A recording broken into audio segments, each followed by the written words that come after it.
জয়গুরু শঙ্কর সর্বগুণা করো যাকে নাহি কেউ পাম তুহার ঈশ্বর অনুকূলে নহত কোটি বারেকো গুরু প্রণাম বারেকো গুরু প্রণাম। শ্রদ্ধার বাপ বান্ধৱ আই মাতৃ সমস্ত, আজি আমাৰ শ্ৰীমন্ত শংকৰদেৱ সংঘৰ বঙাইগাঁও জিলা শাখাৰ 2026 বৰ্ষৰ এই দ্বিতীয় সভা অৰ্থাৎ সাধাৰণ সভা আমাৰ জিলা নামঘৰ এই কাছুদুবাৰ নামঘৰ প্ৰাংগণত অনুষ্ঠিত হয় আৰু ইয়াতে কিছুমান গুৰুত্বপূৰ্ণ সিদ্ধান্ত লোৱা হয় বা কাৰ্যসূচী লোৱা হৈছিল। প্ৰথমতে আমাৰ জিলাৰ এই বৰ্ষৰ কেইগৰাকীমান ভকত বাপ আই বাপ বান্ধৱ আমাৰ মাজৰ পৰা বৈকুণ্ঠগামী হৈছে, তাৰ বাবে তেখেতসকলৰ আমি প্ৰস্তাৱ আত্মা সদ্গতিৰ কাৰণে প্ৰাৰ্থনা জনোৱা হৈছে প্ৰথমতে। আৰু আমাৰ আগন্তুক 538 সংখ্যক শ্ৰী শ্ৰী মাধৱ দেৱৰ জন্ম মহোৎসৱ ভাগি পালনাৰ্থে ইয়াতে আলোচনা কৰা হৈছে আৰু এই উৎসৱ ভাগি পালনাৰ্থে সমস্তই আমি 3খন আঞ্চলিকৰ সমস্ত ভকত বাপ বান্ধৱ একত্ৰিত হৈ আমাৰ জিলা ভিত্তিক ইয়াতে অহা 6 জুন তাৰিখে আমাৰ এই মহোৎসৱ ভাগি পালন কৰা হ'ব বিভিন্ন কাৰ্যসূচীৰে। আৰু এটা কাৰ্যসূচী আছিলে আমাৰ এই 2026 চনৰ কৰ্ম আঁচনি আমি আজি প্ৰস্তুত কৰা হৈছে। গোটেই বছৰটোত আমি কি কি কৰ্ম কৰিম, কোন বিভাগত কি কৰা হ'ব, সমস্তখিনি ইয়াতে আলোচনা কৰি আমি সিদ্ধান্ত লোৱা হৈছে কৰ্ম আঁচনি। আৰু শেষত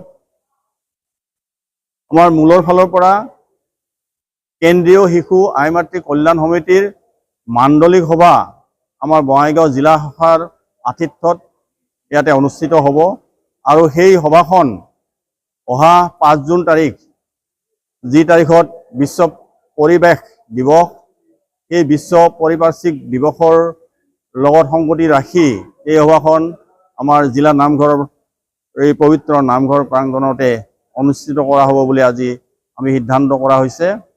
আৰু তেখেতসকলৰ আপ্যায়নৰ কাৰণে যি যি ব্যৱস্থা কৰিব লাগে সমস্তখিনি আমি ইয়াতে সমস্ত বাপ আইসকলৰ আলোচনা মৰ্মে সিদ্ধান্ত কৰা হৈছে আৰু বিভিন্ন কথা ইয়াতে আলোচনা হৈছে আৰু সমস্ত কথা যোগাত্মকভাৱে বাপসকলে ইয়াতে মত পোষণ কৰিছে আৰু জিলাখন আগবঢ়াই নিয়াৰ কাৰণে তেখেতসকলে সমস্তই সহযোগ আগবঢ়াইছে।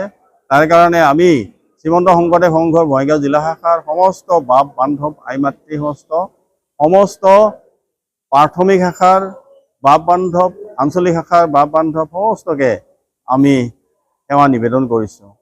কৃষ্ণ। আজিৰ সভাৰ মূল কথাখিনি ইমানে। কৃষ্ণ। জয় গুৰু শংকৰ।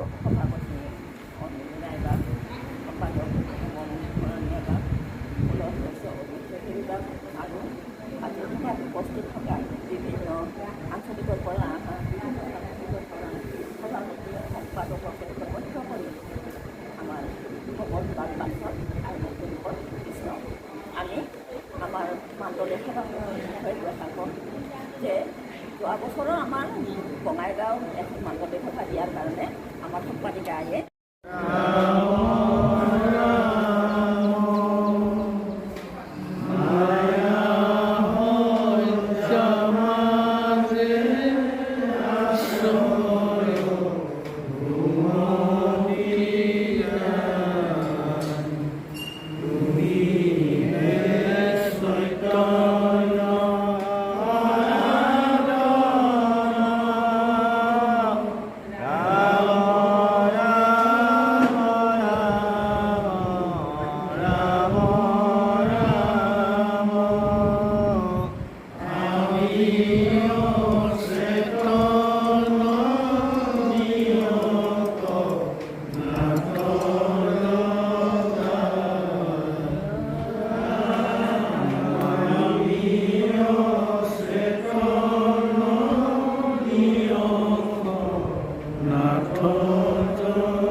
পৰিচালনা কৰাত আমাক ইমান সুন্দৰভাৱে সহায় কৰিছে, তাৰ বাবে ধন্যবাদ আমি আপোনালোকক ধন্যবাদ জ্ঞাপন কৰিছোঁ। আচলতে আমাৰ পৰিচালনা কৰাত কিছু হয়তো দায়িত্ব হৈ যায়, সেইবিলাক যাতে আপোনালোকে ধৰি নাৰাখি আপোনালোকৰ সেৱক হিচাপে আমাক আগবঢ়াই দিয়াৰ কাৰণে অলপ সহায় সহযোগ কৰে, তাৰ কাৰণেই পুনৰবাৰ আমি আপোনালোকক সেৱা নিবেদন কৰিছোঁ। আমাৰ কিছু হয়তো সম্পাদকভাৱে এই নতুন যি প্ৰাথমিক গঠনৰ ক্ষেত্ৰত এটা বিতৰ্ক আহিছিলে, তাৰমানে সেই ক্ষেত্ৰত আমাৰ সম্পাদকভাৱে ইতিমধ্যে চৰণ মংগলত আমি সেৱা নিবেদন কৰিছোঁ। আজি আপোনালোকে অতি ধৈৰ্যৰে এই সাধাৰণ সভাখন পৰিচালনা কৰাত আমাক ইমান সুন্দৰভাৱে সহায় কৰিছে, তাৰ বাবে ধন্যবাদ আমি আপোনালোকক ধন্যবাদ জ্ঞাপন কৰিছোঁ। আচলতে আমাৰ পৰিচালনা কৰাত কিছু হয়তো দায়িত্ব হৈ যায়, সেইবিলাক যাতে আপোনালোকে ধৰি নাৰাখি আপোনালোকৰ সেৱক হিচাপে আমাক আগবঢ়াই দিয়াৰ কাৰণে অলপ সহায় সহযোগ কৰে, তাৰ কাৰণেই পুনৰবাৰ আমি আপোনালোকক সেৱা নিবেদন কৰিছোঁ। আমাৰ কিছু হয়তো সম্পাদকভাৱে এই নতুন যি প্ৰাথমিক গঠনৰ ক্ষেত্ৰত এটা বিতৰ্ক আহিছিলে, তাৰমানে সেই ক্ষেত্ৰত আমাৰ সম্পাদকভাৱে ইতিমধ্যে হিমন্ত শংকৰদেৱ সংঘৰ গোৱালিয়ৰ জিলা শাখাৰ আজি 2026 চনৰ দ্বিতীয় সভা, আজি এইখন আমাৰ সাধাৰণ সভা হিচাপে আহ্বান কৰা হৈছে। আমি এই সাধাৰণ সভাখন পৰিচালনাৰ কাৰণে আপোনালোকে আমাক আজ্ঞা কৰিছে। আমি এই মহান দায়িত্বখিনি চলোৱাৰ কাৰণে আগবাঢ়িছোঁ। ইয়াতে আমাৰ সমস্তই সহযোগ কৰি বুলি আশা ৰাখি আমি আপোনালোকৰ সবাৰে চৰণত বাকী কথা বাৰ্তাৰে সেৱা নিবেদন কৰিছোঁ। কৃষ্ণ। একেলগে কথা কিন্তু মানুহে এই যে লোকমান আমাক সৰুৰ পৰা মানে বাচিব, সৰুৰ পৰা ৰেহাই পাৰে বাচিব। এনে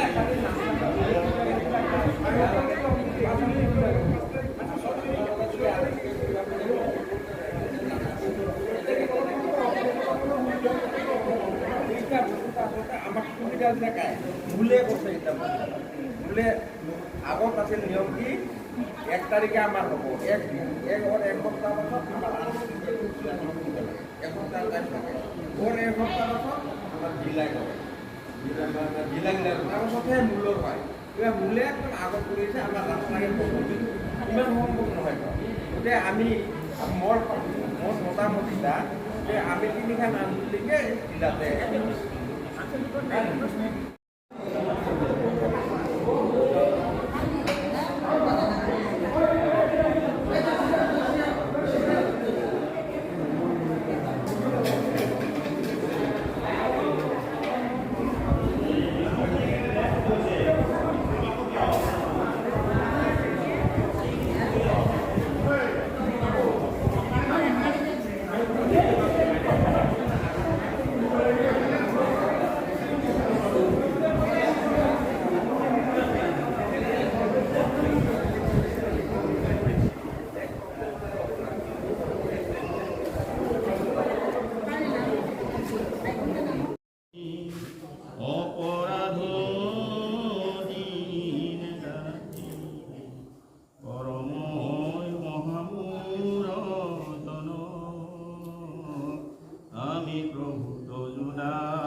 বাইদেউ ক'ত গ'ল স্বৰ্ণলতা বাইদেউ তেওঁ আহিছেতো তেওঁ বুজি পাইছে মইতো আকৌ লাগে কোনো বান্ধৱী পোৱা নাই বা হেৰি নাই ন গতিকে বান্ধৱী নীতিখনত যদি মোৰ কিবা দায়িত্ব থাকে বা সেইখিনি বস্তু আপোনালোকে বুজাই দিলে এতিয়া দায়িত্ব নাই